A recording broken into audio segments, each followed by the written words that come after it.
Well, welcome everyone to our genealogy jumpstart session today. For those who don't know me, I'm Katie Stope. I'm the local history librarian here at Appleton Public Library. Today, we're going to talk all about naturalization records. If you missed our session a couple weeks ago, we talked all about immigration records. You can find the recording of that, as well as the handout link on our website, apl.org/genealogy jumpstart. It's on the top of your handout as well for this naturalization uh, presentation. So if you're not familiar with the word naturalization, it is the legal act or process by which a non-national of a country acquires the nationality of that country after birth.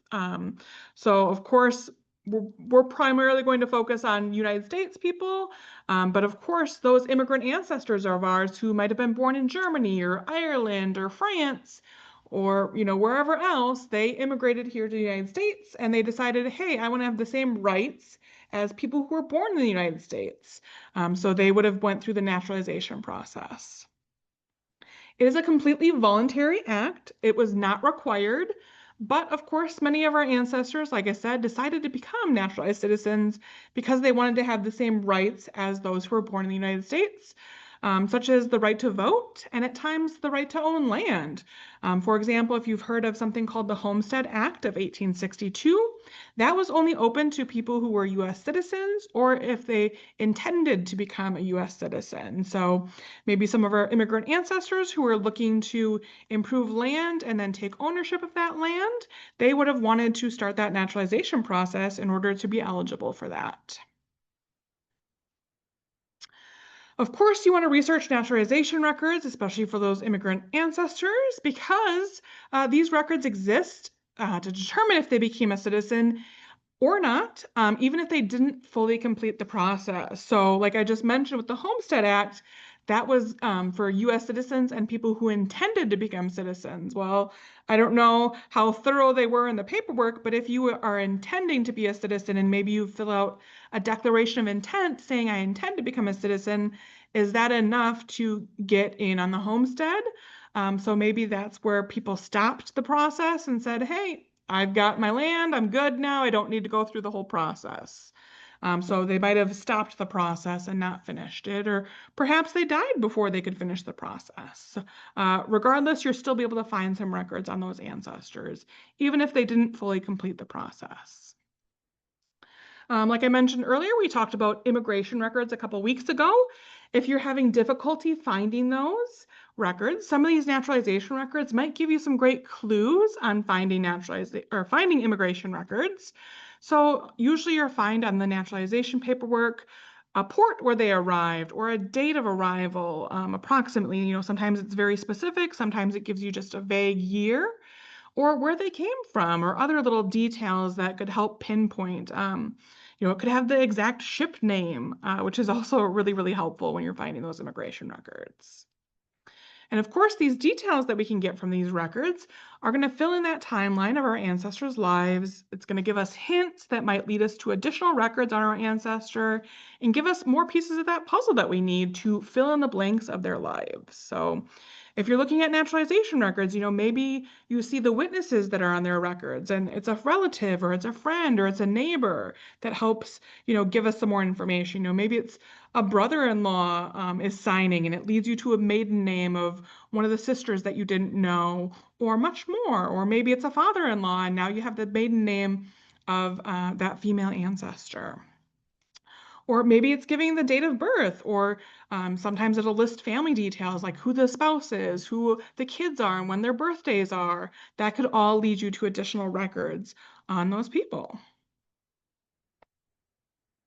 So just briefly, we're going to talk a little bit about how naturalization came to be. So naturalization goes all the way back to 1790. That's when the first law was passed in the United States. At that time in history, only free white people were eligible, and they had to have lived in the United States for 2 years and specifically in the same state for 1 year in order to be eligible to become naturalized. Throughout the different years, there were different requirements to be eligible for naturalization. Different conditions had to be met. There were different exceptions at certain times. So for example, in 1795 residency, they had to have lived in the United States for 5 years and had to give a 3-year notice that they intended to become a citizen before they could naturalize. So that's very different from what it was in 1790. Or from 1798 to 1802, they had a 14-year residency requirement with a 5-year notice. So if your ancestors were in that time period, they had a lot of time to wait, unfortunately. So this is why, because there's so many different changes throughout the years, you kind of need to research what the laws are in place for naturalization during this time period when your ancestor was here, to understand what their specific requirements were and what kind of length of time it might be between you finding the different pieces of the naturalization process. In order to help you out with that, I've got some links and more information in the handout where you can go explore those resources, because I can't go through 200 years of history or more to tell you all specifically all the different laws that there were, or we'd be here all afternoon. Prior to 1790, people still could naturalize. So those British immigrants were automatically given citizenship of the colonies. And those non-British immigrants could naturalize in one of 3 ways. One is called denization. So this was specifically just for land ownership purposes. There was a second way called oath of allegiance, where they would gain full citizen privileges. And then one of the more common ones is called collective citizenship. So in 1776, the Continental Congress granted citizenship to all those living in the colonies who were loyal to a new government. Unfortunately, if your ancestor decided to naturalize at that time, they didn't get any individual paperwork created. So not sure if there's a way that we can find out exactly who was naturalized during that specific time. Because there was no individual records created. Of course, there's a big gap in time, but prior to 1906, citizenship could be granted from the county, from the municipal, from the state, or the federal courts, depending on wherever they lived or whatever court was closest. The reason why it's 1906 is because the federal government took over the naturalization process completely. Local courts still did continue to process some of the naturalizations, but before 1906, that's when you're going to find it in a bunch of different courts, depending on where they're going to be. After 1906, you still might find it in local courts or more likely federal courts. Of course, each court could also use its own forms. So all the various naturalization records that you're going to find before 1906 are going to look completely different. If it's Wisconsin, or if it's Illinois, or if it's Massachusetts, or if it's a county court or a state court or a federal court, they're all going to look different no matter where they are, from location to location and from year to year. You can find some of these early naturalization records on Family Search and on Ancestry, and I'll show you in a little bit how to look at some of those. And some states even have some records in the pre-1800s. So if you do have somebody who did naturalize fairly early and was a citizen here or was attempting to become a citizen here very early on, you might luck out and find some of their records online. Unfortunately, some of the early records are very vague. So I've got an example here from 1794 in Georgia. So this case file just starts with a little file that it says naturalization papers for this Captain William Smith. And if we go into the next page, we can see here, if we zoom in, it's basically, he has a witness here saying, hey, this guy, yep, I know who he is. He's the right guy. He's lived here for 2 years. He's filled out, the necessary things. I'm signing my name, agreeing that, he met all the requirements that he needs to. They have a second witness down here, kind of basically saying the same things, like, yep, I've known him for this long. He's good to become a citizen. Then if we go on to the second page, this is where the court is actually granting him citizenship. So it was that basic of a process. The justice of the Southern Circuit Court in Georgia is saying, yep, hey, this guy, resided here for 3 years or more, and specifically 1 year in Georgia. So I grant him citizenship. It was that basic. We basically just have this guy's name. We have no other details other than kind of how long he lived here. We don't know what ship he came on, where he came from, anything. We don't know anything else. That is the extent of his naturalization record, because at this time it's just very basic. Thankfully, some of the later naturalization records ask some more details. So sometimes in those pre-1906 ones, you might get some information, like, of course, the name of that immigrant, the port of their arrival, the date of their arrival, their age, their residence, the country of their origin, or where they had allegiance prior to coming to the United States. But like we just saw in that example, not always going to get that stuff. It, again, depends on what courts and how detailed they are and kind of the time period. Then in 1906, that's when we get that Naturalization Act of 1906. It establishes the federal government as the authority on naturalization, and it creates the Bureau of Immigration and Naturalization, which later became the Immigration and Naturalization Service, INS, and is now called the United States Citizenship and Immigration Services, or USCIS. Even though that process became federalized in 1906, the process really remains the same, how it was pre-1906 and post-1906. Thankfully, though, if your ancestors naturalized after 1906, they got asked some more detailed questions in those naturalization papers. So hopefully, fingers crossed, you have some ancestors who did naturalize after 1906, where you can get some more detailed information on them. So some of those after 1906 records have a lot more information. They've got the name of that person, their birth date and location, a spouse name, birth date and location, sometimes even the marriage date and marital status of that couple, their children's names, their birth dates and locations if they had any, of course, that port of arrival and the date, the specific vessel name that they traveled on, their occupation, a very detailed physical description that includes their color, complexion, height, weight, hair and eye color, and any visible distinctive marks that they would have had, their age, their residence, and then that last foreign address, which is also really helpful in trying to track them back in their home country or where they had lived prior to coming to the United States. It's also important to note that specifically from 1790 to 1922, what's called derivative citizenship was in place. So what this meant was typically the wife and any minor children of men who became a naturalized citizen were also naturalized under that man, and they didn't have any separate paperwork. So the man of the house would go get naturalized, and his wife and any children that were also foreign born would become naturalized with him. Any alien women, so an alien is somebody that they consider a person not born in the United States or a U.S. territory. If she married a U.S. citizen, she also became naturalized upon that marriage. But the opposite was true if it was a US born woman who married an alien. She actually lost her citizenship if they got married between 1907 and 1922. There's a little short time period where she would have lost her citizenship rights. And if you're more curious about that, or you have an ancestor who would have been in that situation between those years, definitely look up the Expatriation Act of 1709 and the Cable Act of 1922. Those are the specific legal acts that you're going to want to read to learn a little bit more about that time period and why she would have lost her citizenship and how she might have regained her citizenship as well. Also, for certain racial groups, there were laws at certain times that sought to make it more difficult or explicitly prevented people in those groups from naturalization.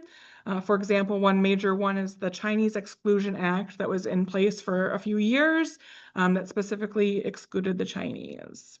So that's kind of one of the main reasons why it's super important for you specifically to research the laws and the different requirements that were in place at that specific time period when each of your ancestors naturalized. So you can really understand the records better, understand what the process was like for them, if it was going to be a difficult time for them, because your ancestor who naturalized in 1905 is going to be different from your ancestor who naturalized in 1890, perhaps, depending on the laws, depending on where they were naturalizing or what their specific situation was. Of course, you might be wondering, well, how do I even know if my ancestor was naturalized? One major record set that you can look at for some clues is going to be the census record. So we talked about census records earlier this year, If you missed that session, of course, head to our Genealogy Jumpstart webpage where you can find that link to that video, that link to the handout to watch that and learn more about researching in the census record. But essentially what you want to do is you want to choose the most recent census that your ancestor was in before they died. Of course, the most recent census that we have access to as genealogists is going to be that 1951 though. So even if they died after 1950, you're going to want to start with that 1951. If you can find them in the 1920 census, that's also a really good one because it has an exact year of when they were naturalized, which might help you into being able to find their naturalization records. Of course, keep in mind, it might be off by a few years depending on who's answering that question. Maybe the details are a little fuzzy. They might be off for a year or 2 or 5 years because maybe at that time it had been a long time since they had naturalized. They don't exactly remember that specific year. If you have them in the 1900 to 1950 census, they ask also specific questions about their citizenship status. So you'll sometimes see a notation like AL is listed. So that means they're an alien, they're not naturalized. If you see PA, that stands for first papers, meaning they have completed the first step of the naturalization process. Or your CNA, which stands for naturalized. That means they had completed the process, they were a naturalized citizen. You might also see a notation that says NR or UN. Those stand for not reported or unknown. So whoever they had asked those questions of, they either didn't know or, for some reason, maybe it just wasn't reported at all. Hopefully that's not the case for your specific ancestors. Unfortunately, in 1950, they just basically asked a yes or no question. They didn't give any other details. So 1950 is, if that's, your only one that you have access to, it's going to just be a yes or no question. Any of those censuses before 1900, they don't ask any questions on naturalization status. So you're going to have to just look at the records where they're going to be living during those time periods to see if you can find them in those naturalization records. Now we're going to dive into some of the specific records that you can find that were created during that naturalization process. So we're going to start with what's called the Declaration of Intention, which is our first papers. Then we're going to talk about the Petition of Naturalization or for Naturalization, which is the second papers. They would have gotten a naturalization certificate when they officially completed that process. There's some other ancillary and miscellaneous documents that they might have had during the process. Again, really depends on their specific situation. And then, of course, there's going to be indexes that will help lead you to some of these records that you can explore to hopefully find them more easily. Of course, these records are going to be typically filed in that county in which they lived, but if they moved at any point in the process, their records could have been in more than one place. Maybe they started the process in one county and then moved to a different county a few years later, or maybe they moved to a different state and they might have those papers in more than one place. The local clerks of courts usually are the ones who are maintaining those records, but in some cases, they might have transferred kind of those historical ones to larger research repositories like the state level or regional level. So for example, here in Wisconsin, even though those records also reside at the county, we also have something called area research centers that are all throughout the state at all of the different colleges in Wisconsin. So you can see, for example, at UW Green Bay, they have all these different counties that are in green. So they're going to have those naturalization records there. This one right here is UW Oshkosh. So they're going to have these few counties, et cetera, et cetera. So you'd kind of see the different school and what counties they represent if you're looking for somebody who naturalized in Wisconsin. Also on this website, it's going to give you links to all the different schools once you figure it out on the map. Of course, more and more, thankfully, have also been coming online. So in a little bit, we'll dive into Family Search and Ancestry, and I'll show you how to find those naturalization records, hopefully on there. But of course, not all of them are going to be online. You might need to follow up offline with those local courts or wherever those records would reside. A great place, of course, to start is the Family Search Wiki, specifically for that location or that state where they would have naturalized, to learn a little bit more about where those records are kept. Of course, if they have somebody who's naturalized more recently, those records are going to be with that USCIS, which is that federal organization who kind of oversees the naturalization process at this time. So again, that first step of the process is called the Declaration of Intention. It's often called first papers because, again, it's that first step to becoming a citizen. So it's basically just them having an oath that says, hey, I intend to become a citizen. I'm going to support the US Constitution, and I renounce any foreign allegiance that I would have in order to become a US citizen. The forms for this are going to vary during the different time periods and different locations. They usually are going to feature that name of whoever is applying to become a citizen, the foreign ruler whose allegiance is being renounced, the date the paperwork is being filed. Sometimes they might also include an age, a birth date of that person, place of birth sometimes that date and port of arrival when they arrived to the United States.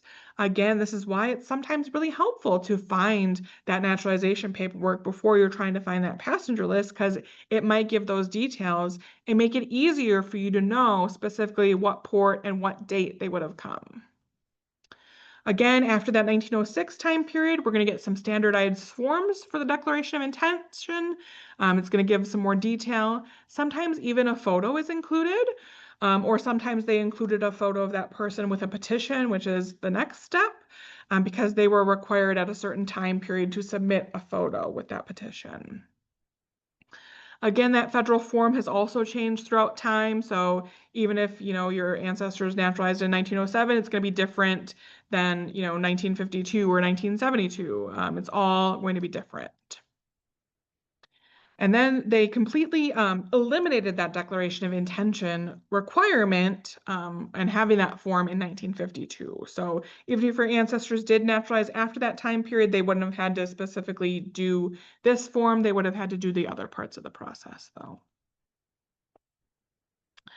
So I'm going to show you a couple examples. Here's one from 1904 in Wisconsin of my second great-grandfather. So we can go ahead and take a look at it. You can see just at a quick glance that they've got multiple people filling out Declaration of Intentions. They all, can do it. They've, save it on paper, so they've got 3 of them to a sheet. But if we zoom in, we can see what county he's applying in, his name. It's saying he personally came before the clerk of the circuit court and said he was born in Germany on or about the year 1874. He immigrated to the United States and landed at the port of New York on or about the month of May in the year 1894. So there's a lot of great detail right there. I can figure out what age he immigrated, where he immigrated to, and approximately the month and year. And then it's saying he intends to become a citizen of the United States and renounce his allegiance and fidelity to any foreign prince, etc., particularly William, Emperor of Germany, where he is a subject. Because he was born in Germany, that's the current ruler of Germany. Then we've got the date, the 26th of October of 1904, and then he's signing his name. The clerk of the court is also signing their name, and that's the detail we get. Even though it's a short little, third of the page, it's still quite a lot of detail for this specific record. I found that on Family Search, and I'll show you a little bit later how to find that as well. Now I've got an example here from Ancestry that's going to be someone that naturalized a little bit later. So again, you see these forms changing. So this is a 1913 one when the federal government has taken over the process. So you can see it's, the Bureau of Immigration and Naturalization, and they've got more specific things, and it's a specific U.S. District Court of the Eastern District of Illinois, but it still gives some details like this person's name, their age. It's got an occupation for this person. It's got a physical description, so we're seeing, what color they are, the complexion, height, weight, all that kind of great stuff. He's got a tattoo on each arm. He was born in this specific place on this specific date, so we have a specific, detail on him. It's saying where he resides now. Of course, it's just, a city or town or something like that, not an actual, permanent address, but at least narrows it down. It's saying where he immigrated from, so what port he left, what vessel he left on, where he last lived when he was in England. And then again, that renouncing of allegiance to that specific ruler. Um, and that he also arrived at this port, and it kind of gives a little bit more detail, like he actually came from Canada, it says. So this one's a unique one where he's giving a lot of detail, so he didn't go directly from England to Illinois where he lived. It was kind of a roundabout way to get there. And it's saying again what date and year and month. It's giving a couple little things like, hey, I'm not a polygamist. I don't believe in this. I have good faith, all this kind of things that at that time they were making them have an oath to. Of course, his signature, that date, and then the signature of the court person. So again, we get a lot of really great detail in this time period. And then here's one I found from the Milwaukee County Historical Society that has a photo of this person, which I thought was cool because I haven't found one with my ancestors that had a photo. But again, you've got some of the same details that we're finding, like physical descriptions, occupations, when and where they were born, who they're married to, what date they're married, where they arrived, what vessel they arrived on, the names of the children and the birth date of all the children, where they're living, things like that. And lots of great detail, of course, about their immigration and where they immigrated from and what port. And then they've got their signature and then that great photo of that person. So again, you can sometimes find photos on the Declaration of Intention for your ancestor.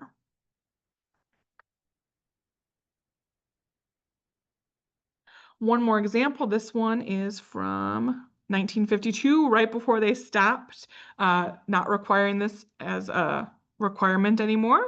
But you can see, again, some of the same details about this person, if they're married or not, what their, physical description is, how they immigrated, et cetera, et cetera.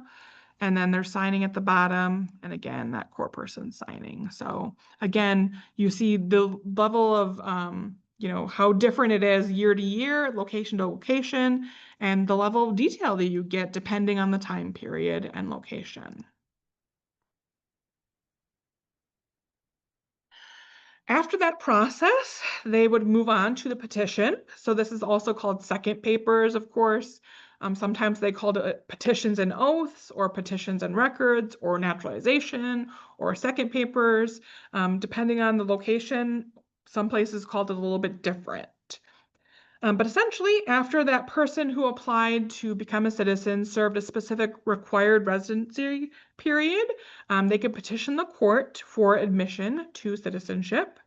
That period of residency again varied. It's going to depend on the law. Sometimes it's 14 years, sometimes it's 5 years, sometimes it's 3 years. Sometimes there's exceptions. So I know specifically when they were looking for more soldiers for the Civil War, they said, hey, we'll waive that residency requirement if you come serve as one of our soldiers. We'll get you your citizenship real quick. So there are different exceptions like that as well during specific time periods. But this part of the process is going to consist, again, of another oath of allegiance. And then they're going to need an affidavit from 2 different witnesses that attest to the petitioner's good character and that they served that residency requirement. So you want to make sure to look at those witnesses. Are they somebody that you recognize that name? Is it a relative of some sort? Or is it a neighbor or a close friend that maybe they've traveled with, or you continually see them living next to this person? How are they related to this person or a part of their life? They aren't just pulling some random person from the street. They have to have known this person for a specific period of time. So somebody important in your ancestor's life. Again, the content is going to vary depending on the location, time period. Mostly, of course, they're going to have that name of that person, the date of that petition, the names of the witnesses, that country that they were renouncing again. But some also kind of repeat some of those same details that you find on that declaration of intention, like their age, their birth date, that important date of arrival, that date and the place where they filed that declaration of intent. But keep in mind, people didn't always file that declaration of intent and that petition in the same location, especially if they moved. So even if they filled that residency requirement, sometimes they had to do a residency requirement no matter what state they lived in, or sometimes they also had to stay in that specific state for like a year time period, especially before that 1906 kind of federalization of the process. Of course, in 1906, that's also when we get standardized forms for this part of the process. So we're going to get more detail in that standard form as well. Sometimes these are also multiple pages, so you definitely want to make sure that you're getting them all, especially if you find them online or in a huge book form at the courthouse. Go a page or two before or after just to make sure that it's about somebody else and not specifically your ancestor. Also, of course, if your ancestor was literate, it's going to have their signature, which is really great to have and really neat to see your ancestor signing this specific paper. So now I'll show you a couple examples. So here's one from 1891 from Wisconsin. So similar to the Declaration of Intention, they're kind of using, each person gets one page here. So if we zoom in, we're seeing, the name of the petition, where he's a native from, what age he is. He immigrated from this specific area, arriving at this port, this approximate time period. Again, that different, I declare to become a citizen, kind of repeating essentially that Declaration of Intention. And that he did that on that specific date, got his signature down here. But then down here is when we see the names of his witnesses. So you can see one name here and the other name here. They're kind of signing this, saying, yep, I know this person. Sometimes you get more handwritten ones. This one's at a time period where they have kind of pre-printed forms where that person didn't have to completely fill it out. But other times you'll see like that first example we looked at where a person's writing a whole paragraph on what they know. But again, here we've got his signatures of the different witnesses, things like that. So sometimes a little detail, sometimes not as much. Here's another example from 1914 then. This one's a 2-page one. So this is one of those ones that you're going to want to specifically make sure that you're getting all the pages. And again, we're getting a ton of information now. So we're getting a physical description. We're even getting an age of the wife, which is kind of funny. We're getting his name, where he lives, his occupation, specific birth date, specific birth location, which is going to be great for trying to track down any sort of birth record or baptism record in that home country for him. Where he's specifically immigrating from on a specific date, what port he's arriving in. Again, all these great details. A specific vessel name. He is listing that date that he filled out that declaration of intention and where he filed it. His wife's name, where she's born and where she lives. They have 5 children. He's listing each of their names, each of their birth dates, each of their birth locations, and each of their where they live now. So again, really great detail in helping to piece together this whole family. Again, we've got a little, you agree to this, yeah, you're renouncing your allegiance to William II, Emperor of Germany. I'm able to speak the English language. At this time, that was a requirement, I guess. It's saying he, resided here for the specific time period from this specific date to that specific date. He's signing it down here. And again, we've got our witnesses and the affidavits down here. So he's got his 2 people, what their occupations are, where they live, and saying, hey, we've known him since this time, and they're attesting to that. But then remember, this one has a second page. So you're going to want to go to the second page. And you're going to want to see, again, we've got more oath of allegiance. We've got some information on the order of the court that's saying, yep, he seems eligible to it. And then they would have filled out this bottom part of it later on the process. So you can see down here it's saying specifically he officially got a certificate number when he's naturalized on this specific date. So I'd have to go to a different book of all the certificates to find that specific certificate for him on that specific date. I'm guessing if he would have had other difficulties, like if he would have had his petition denied, things like that, they would have filled out more of this. He would have maybe had to have more witnesses or something like that. So if you've got some stuff filled in here, you definitely want to follow up on that. Again, each person's situation is going to be unique. Do we have any questions so far before I move on to the rest of the process?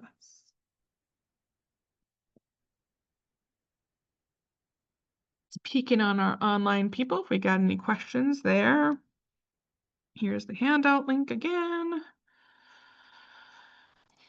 All right, we will move on then. So after they did that process, they would have gotten that naturalization certificate. So that means they officially are granted U.S. citizenship. If they would have naturalized before 1906, they didn't have any standard certificate that they were given. And if they did get one, very few of the courts retained a copy of it. They basically gave it to that person who got that citizenship, and it was up to them to keep it and pass it along if they wanted their descendants to have it. If you find one, though, they do repeat much of the same information as we saw on the petition or on the Declaration of Intention. After 1906, they did have a two-part certificate that they would have issued.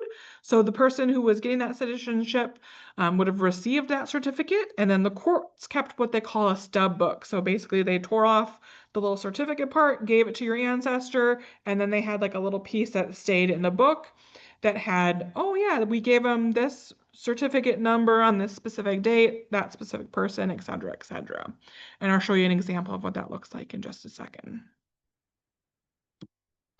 So here's an example of a naturalization certificate that they did have at this specific time in 1891. I believe this is for Wisconsin, if I remember correctly, because a lot of my ancestors are from Wisconsin, so they're going to be a lot of my examples. But here we are seeing, again, information on when they would have been granted their citizenship, where they're native from, you know, just going through all this like legalese of all this stuff. It's really more so just solidifying, yep, we had these witnesses. He's again renouncing his allegiance, you know, basically repeating all the same stuff that he's already done up to this point. And that, yep, now he's officially allowed to become a citizen of the United States on November 9th of 1891. And then, you know, the judge is writing, yep, now this is, you know, all the proof we need. He's officially a citizen, and he signs it. So it's that simple. Here's an example of one that, you know, somebody would have been given this kind of fancier looking certificate. I actually found this for sale on eBay, which is really sad. But somebody had probably found this, you know, at a thrift shop or an estate sale or something. And you can see this is what an 1888 one looked like for this person that naturalized in New York. So that person would have gotten this. And again, it's just really basic. It just says a specific date, that specific person's name, that they're being granted a citizen, and being signed by the court. I also found this really cool one for a famous actress, Greta Garbo, who was naturalized in 1951 and would have received this. And you can see it actually includes her photo as well. We've got that physical description, a date of birth for her, and then, of course, when she's being granted a citizen, where she's living at that time and that date, and then the, you know, court signing off on it. So this might have been something that your ancestor, if they would have naturalized around the same time period, would have gotten something similar to this. And then here's that stub example like I was talking about. So my ancestor would have gotten that certificate part, and then this little stub part would have been left over at the court saying this person's name, that certificate number, his age. It's got information like what number declaration of intention it was, in what court, on what specific date his petition was. So it's basically like, hey, if I find this stub first, I've got a little map of where I can find the rest of the pieces of the process on this little stub. And it's saying, the name of his wife as well, the name of the children as well. So if they would have been foreign born, they would have then gotten granted that naturalization under him as well. And then again, his signature down there. Of course, you might get some other ancillary or miscellaneous documents. So depending on, what situation your ancestor went through, might be a little bit more rare, but there might be other things depending on what time period, what their specific situation was, where they had to naturalize, and if they had a little bit different process or different laws at that time. So you might see something like an order granting or an order denying their citizenship. Maybe they got denied. There were people who did get denied. Maybe they had to give additional witness statements for some reason. Maybe the witnesses that they first furnished weren't reliable enough or deemed to be reliable enough. For those women who tried to regain their citizenship that they lost, if they married that foreign spouse, that's called a repatriation record. So she would have had to go through the process after they were allowed to have that process again to try to get her citizenship back, even though she had been born in the United States. There's also expatriation acts or records. That means that they lost their citizenship. So for those people who would have lost it, depending on that specific situation, you might find them in those records as well. Of course, there might be other records depending, again, on what specific situation.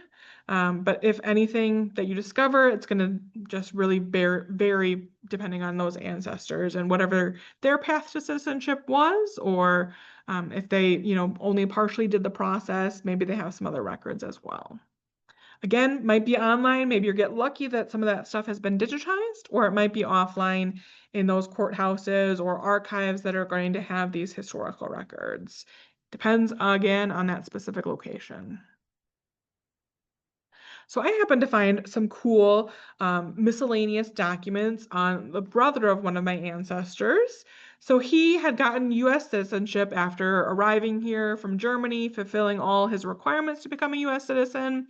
And then after like 10 or 12 years, decided, hey, I'm going to move to Canada and I'm going to become a Canadian citizen. Well, of course, then the United States says, well, now you're not going to be a US citizen. So this is revoking his citizenship of the United States.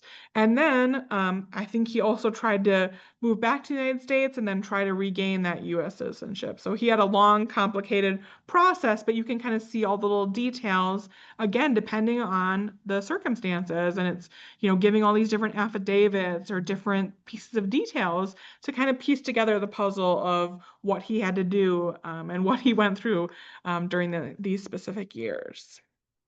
So again, you might get lucky, and these are just two pieces. I mean, I think there were like 10 or 12 pages that I found on Family Search, just in some of the, random miscellaneous records for him that happened to stumble upon. You just never know if you're going to be able to find something cool like this.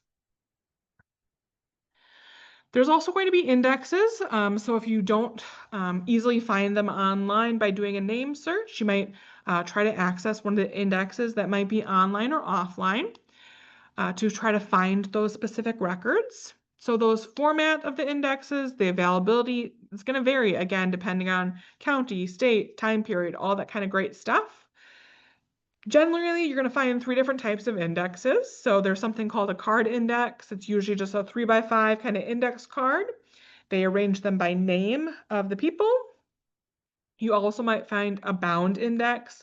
So sometimes they have separate like big books of indexes from the naturalization documents, or sometimes they just put a little index in the beginning of the bound volumes of those naturalization documents. Again, depends on the time period, depends on that specific court.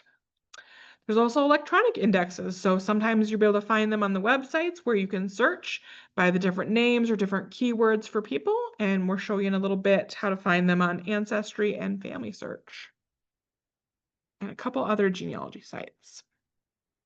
Be aware, though, that sometimes these indexes might not follow a strict alphabetical order. Sometimes, especially related to naturalization, they're grouping them by the first letter of that last name and then listing them chronologically. So you might have Mr. Brown, who naturalized in January of 1858, and then Mr. Barnum, who did it in July of 1858, and then Mr. Bates, who did it in January of 1859, et cetera, et cetera. So again, that's not alphabetically. I mean, I at least have all the B's and I can go, chronologically and read through all the B names till I find that name of that person I'm looking for. But because it's in chronological order, you're not going to be able to go specifically alphabetically. Also, some archives might offer some searchable online indexes to link you to some of those records offline. So for example, at UW Green Bay, we have our Area Research Center, which has a lot of county naturalization records all around the Green Bay area. So they've got some indexes in here, and you can see they've got, Brown County citizenship records from a specific time period. They've got Calumet County from a specific time period, Kewaunee, Manitowoc, Outagamie, et cetera, et cetera. So not all the counties, but some of them are included in here. You could just do a name search of a person and see what comes up. So I can even just maybe do a quick little citizenship, and we won't even put a name in here and see what pops up, just so you can see example, because I can't think of an ancestor who would have lived in one of those counties during those time periods and had their naturalization stuff in there. So it might take a minute to search for it. But this is going to link you then to records that you could find offline. So if we scroll down, we can see, oh, there's a declaration of intent. We can click on more information, and then it's going to tell me specifically what year, and then it will give me the details that I'm going to need. If I go to UW Green Bay and get this, I would tell them this specific information, or if I can't travel there, I can pay $10. They would search for it for me and send it to me. So again, that's another way you might be able to find that offline stuff or order it from a distance. This is an example of one of those card indexes I was talking about, kind of that 3x5 card. So you can see the name of that person, their address, that certificate number, what court, and the location of the court, where they were born, their birth date, and that date that they were naturalized. So this then leads me to, oh, I've got to look at the Oconto County Circuit Court records, and then I'll find that information. I've got a specific page number, I've got a specific date of his naturalization. That helps me track it down a little easier. Also, keep in mind, indexes might be incorrect, might feature incorrect name spelling, of course, because, these are created at different times than the original records. And again, sometimes our ancestors don't always know how to spell their name. So we might have a little bit of a variation in the spelling, or maybe the person who was reading that record couldn't quite make out how to spell that name and just did their best guess, like, oh, is that an F or is that an L or what is it? So you might see something like this. Again, not specifically super alphabetical, but it at least gives me those page numbers or those petition numbers that I can then look at the specific books and go to that specific area where I'm going to find that number, and then there they will be. If you're looking for any of those post-1906 records that you can't find online, or your ancestor, it hasn't been too long since they naturalized, they might have some additional records if they naturalized after 1906. There's something called C files or certificate files. So if people naturalized between 1906 and 1956, they would have this. It includes a copy of their declaration, their petition, certificate of naturalization, and any other documents that they would have had to file. There's also something called alien files or A files. So if they were an alien between 1944 and 56, these are active cases of immigrants that aren't yet naturalized. So when they were naturalized, they then made them into those C files or those certificate files. If you have a question, please type it in the chat and I'll answer it in just a second. But only up to 1951 is available through the USCIS right now. And of course, as we know, government is shut down. So who knows when we'll be able to get access to these records again. Um, so just hold tight if you have an ancestor in that specific situation that would have possibly one of these files that you could hopefully get access to. There is a cost, of course, from the federal government as well, but follow up with USCIS or the National Archives for more records. And I think I've got some additional links in your handout to learn more about these because you could spend probably a whole hour talking about all of these as well. There's also something called an alien registration form, so a specific time period. If they were age 14 and up, they would have had these registration forms. They've got some visa files that began in 1924. They've got registry files for those unnaturalized people who arrived before 1924 and they didn't have an arrival record. So maybe they didn't have a passenger list of some sort to prove that they had arrived. They might be found in those registry files. There's going to be also certificates of arrival. So that's proof that they legally entered, listing that port, that date, that ship. And again, usually you're going to find that in that naturalization file, either the C file or the A file. Again, see the National Archives for more information. I've got that link in the handout for you. So you can see all the different types of records. There's also a couple of videos on some of these specific types that I've got linked in your handout as well, because the National Archives has done a couple webinars. So even though the government shut down, you can still access that information on their website to learn a little bit more and be prepared once the government reopens, that you learn a little bit more about those records and how to get access to them. I've got a couple tips for you for finding more naturalization records. So specifically, I know in Wisconsin, especially in the 19th century, many more people filed those declaration of intentions and didn't finish the process because at the time, our state constitution granted the right to vote to anyone who had filed a declaration. So, of course, this happened up until the government took over in 1906, and then full citizenship was required in order to vote. But other states, this is an example for Wisconsin, but other states might have similar laws. So again, that's why it's super important to look at the laws that were in place where your ancestor lived and what was in place in the time period when they're becoming naturalized, because maybe the process is going to be a little bit different for them because maybe they're like, hey, I've got the right to vote. That's all I really wanted. I'm not going to finish the process because why would I? I don't need to. Again, keep in mind, they might not have ever filed for citizenship because it was voluntary.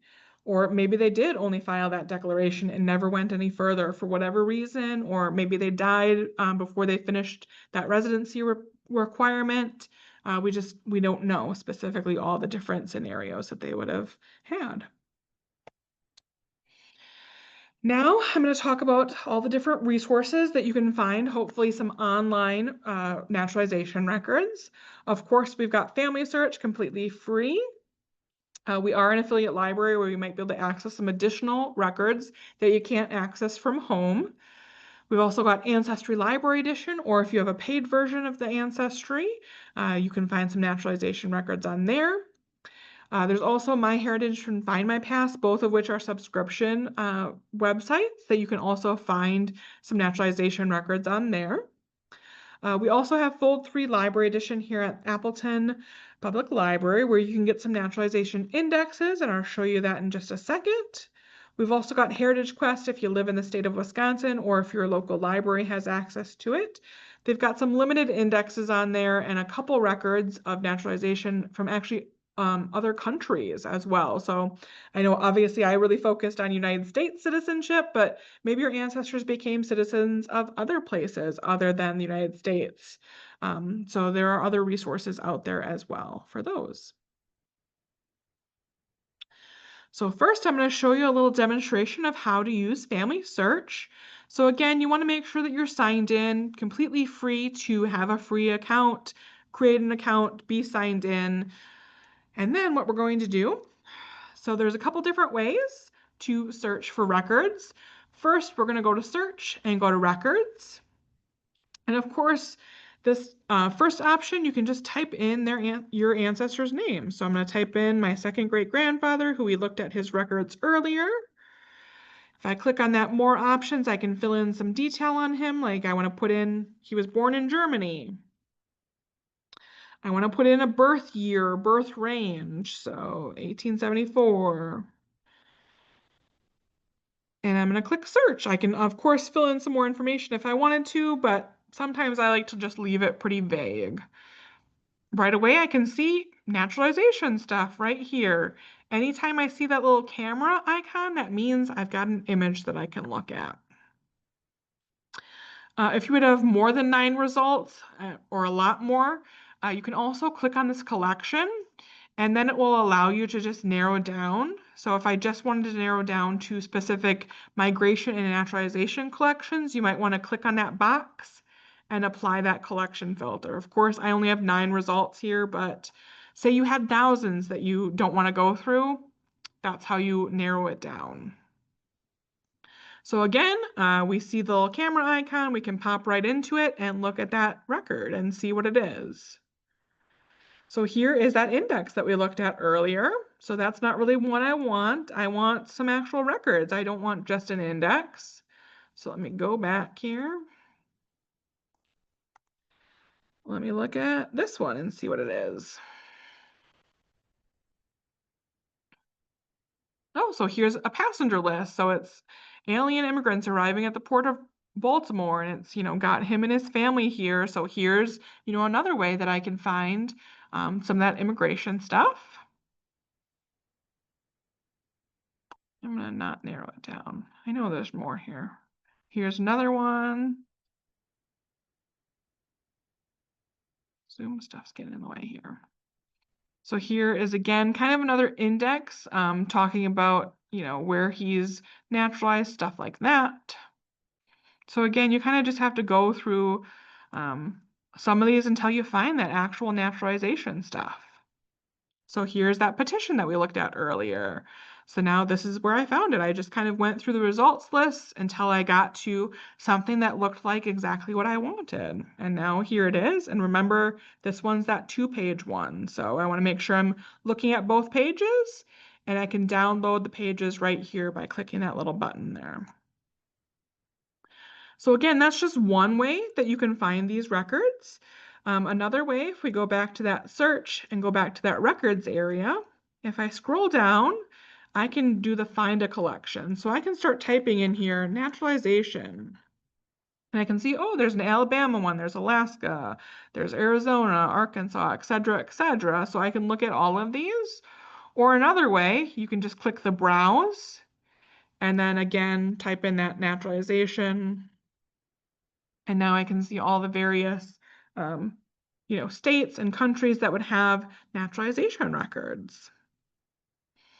As long as you see that little camera icon, you can look at them.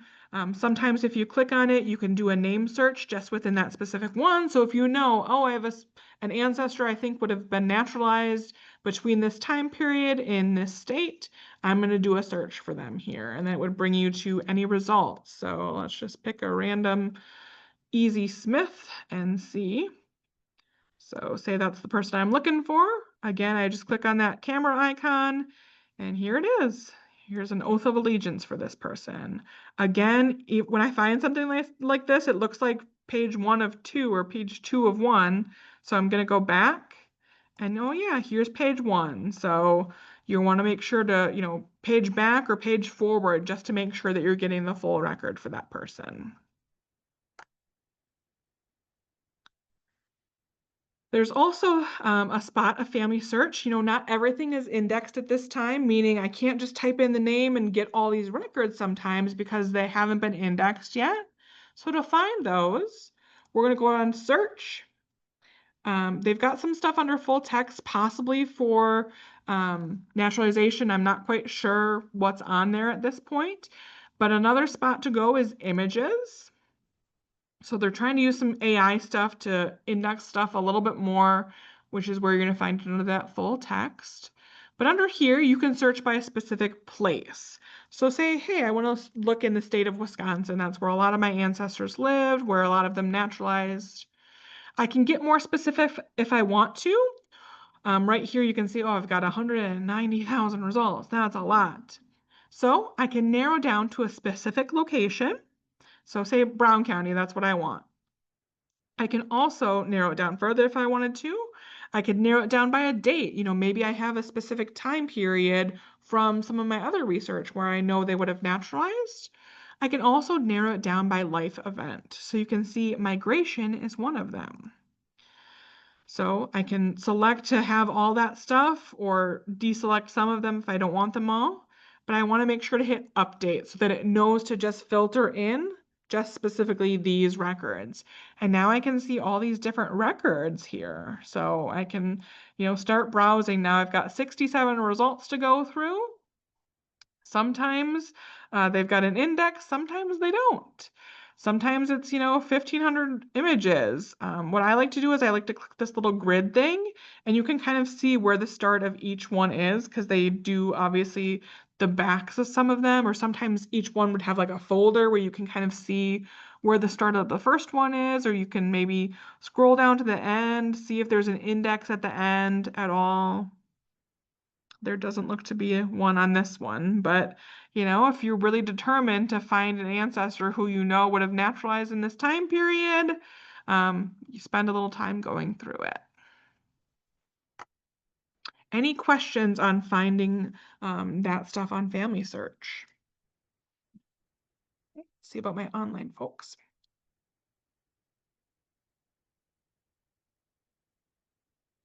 So someone asked, looking at my pre-1906 farming ancestors in Iowa, it appears many of them were not naturalized, which makes me wonder how they would have owned farmland. So like I just mentioned, with Wisconsin, they only had to fill out that declaration of intention in order to vote. I'm not sure if it also included in the state constitution that they could have owned land as well. So look at that specific time period and in Iowa and see what the requirements were for owning that farmland. And see, did they have to become a citizen? If they didn't, maybe that's why they didn't naturalize. Someone says, I've seen some naturalization papers that show if the applicant wanted a change of name along with the citizenship.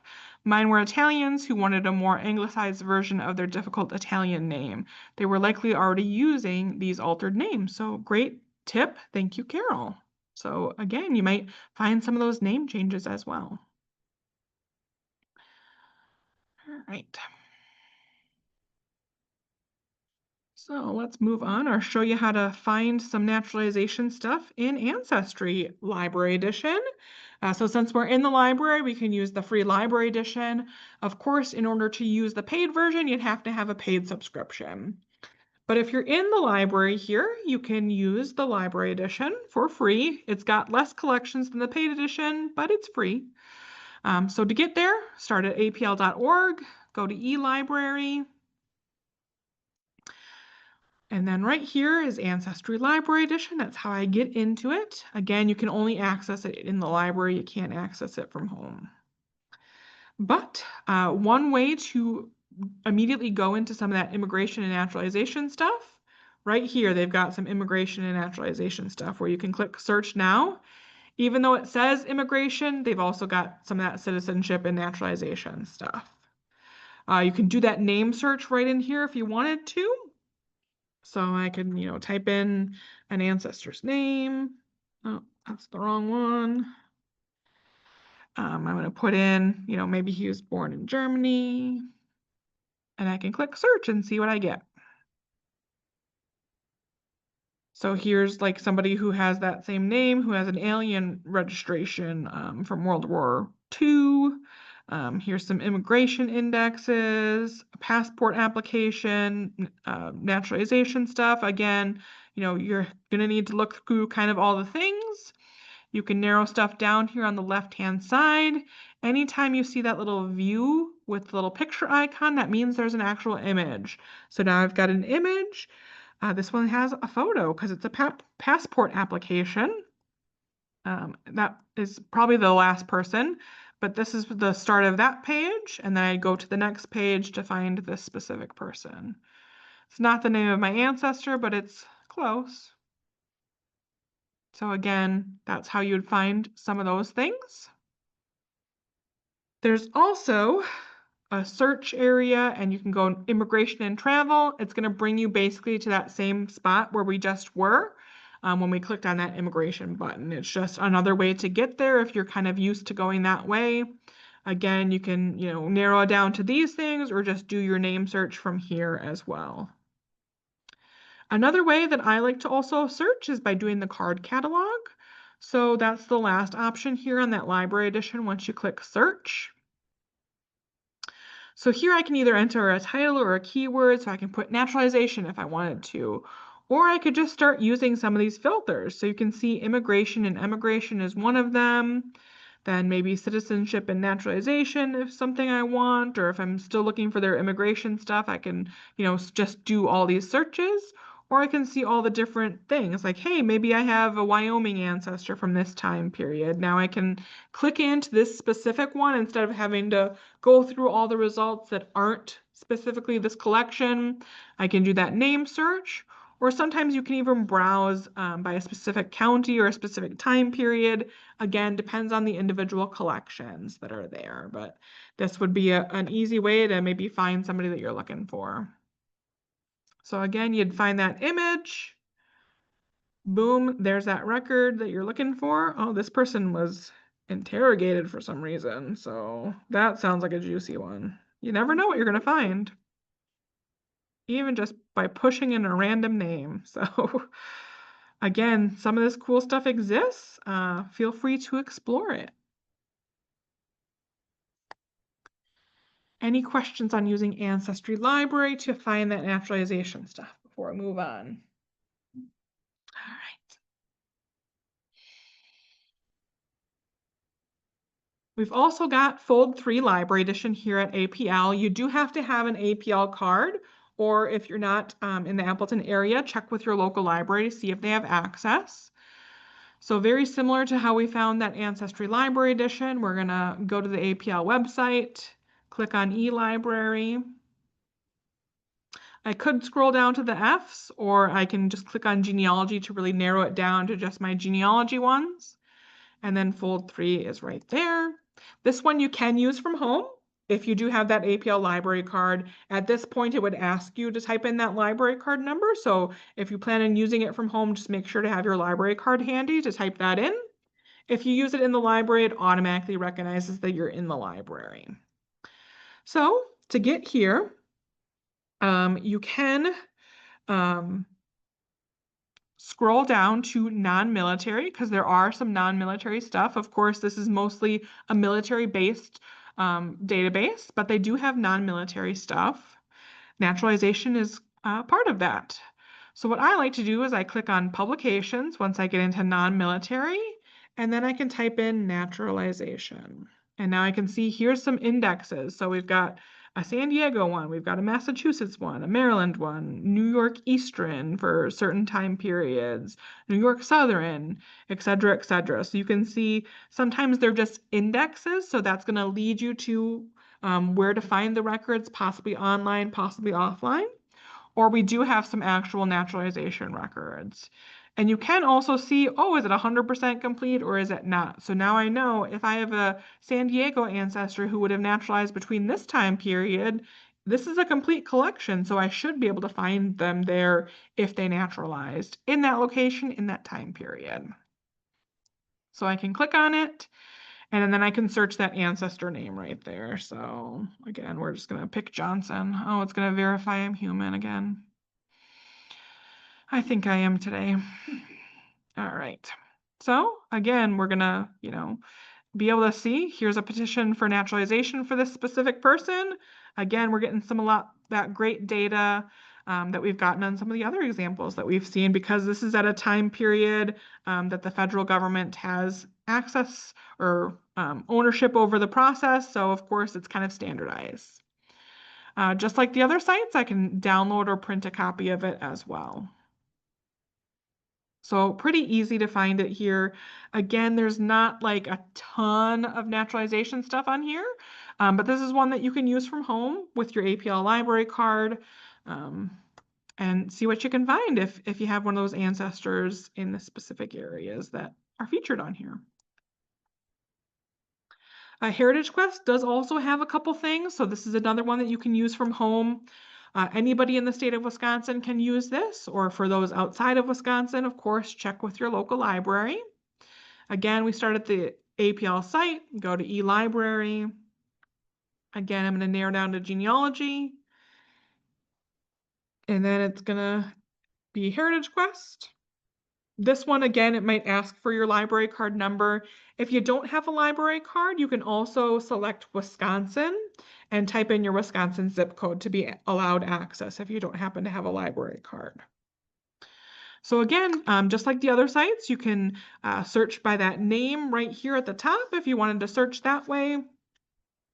Or there's also a little spot down here for immigration records. So again, even though it's like, hey, I'm looking for naturalization, they kind of lump it in with the immigration stuff. So you can kind of see we've got some immigration indexes, we've got passenger lists, we've got some Indonesian naturalization and citizenship records. You just never know what you're going to find. There's some New Jersey stuff on here, some Ohio stuff on here, some Texas, some Washington, etc. A couple other states. Just some, a little bit of a collection, but hey, it might be some of the people that you're looking for. Again, you can click on it. So this one, sometimes they allow you to search by name. Sometimes it's not all indexed. So what you have to do is you have to select that location and then select the specific thing that you're looking for. Like if you're looking for those declaration of intentions during a specific time period, maybe you have an index that led you to a specific number or volume or year. And then you'd click on whatever that's leading you to. And then, hey, oh, these are the stub books for it. Well, that's going to then lead me to the other things I need for this person. So again, you can use this free from home if you live in Wisconsin. They've also got some additional international things. So if you click on this search and you scroll down, we've got other different countries that you can click on. So click on those records. This is, again, completely free. You don't have to have that Ancestry World subscription to get access to some of these international records. Of course, some of them might be related to immigration naturalization. Some of them are other things like marriages or baptisms or estate records or whatever. So lots of other things that you can find in here as well. That's what I've got for you. Our next session is going to be Tuesday, November 18th, 1 o'clock Central. We're going to be talking about city and some of the other types of directories that we have and how to find them, what information you can find. Again, we're going to be in person in this Cornerstone conference room if you join us at the library or on Zoom. We also have our Find Your Ancestors session, which is also our genealogy series. Our next one's going to be Saturday, November 8th, 2 p.m. Central. We're going to be talking about voting records, which is genealogy's best kept secret, according to Pam Vestal, who's going to be our presenter. Again, you can join us here in person in the Cornerstone conference room or join us on Zoom for that one. Any other questions I can answer? Let's see if any virtual folks have any questions here. All right.